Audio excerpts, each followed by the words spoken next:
Hari ke-34 projek wajah karat. Let's go. Macam yang korang tahu, aku dah tukar muka depan ni kepada CPS sebelum ni kan. Tapi korang tengok number plate dia ni.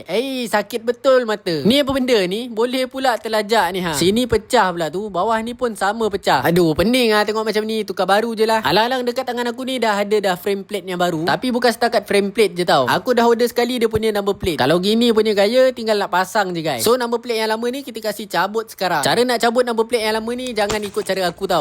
Agak brutal. Aku nak cepat geng. Tak ada masa nak cari heat gun bagai. Kalau korang ada heat gun, pakai heat gun untuk buka. Bila dah buka ni, adalah sikit-sikit kesan double sided tape yang melekat sebelum ni kan. So yang lebih-lebih ni, aku pakai stiker remover je guys. Adalah dekat sejam kot aku menghadap benda ni je. So bila dah settle, barulah kita start pasang number plate yang baru ni. Sebelum tu kita lekat dulu double sided tape dekat frame plate ni. So plan aku tampal bagi center je guys. Lepas dah tampal tu, kalau korang tak yakin kan, korang tambah je skru dekat kiri kanan frame plate ni. Lepas tu baru korang masukkan number plate pula guys. Untuk number plate ni, dia dah ada siap double sided tape dekat bahagian belakang tau. So korang boleh terus tampal dekat frame plate. So bila dah siap, ni lah hasil dia guys. Apa pendapat korang guys? Okey ke tak okey? Kalau korang tanya aku, rasanya macam dah okey dah guys. Cuma ni rasa macam belum complete lah muka depan dia ni. Maybe sebab belum ada bibir dia kot. Bibir dia dah ada dah sebenarnya, tapi tak pasang lagi. So nanti kalau dah pasang, kita tengok balik muka depan dia macam mana. Okey lah, aku rasa itu je untuk video kali ni. Jumpa korang next video guys.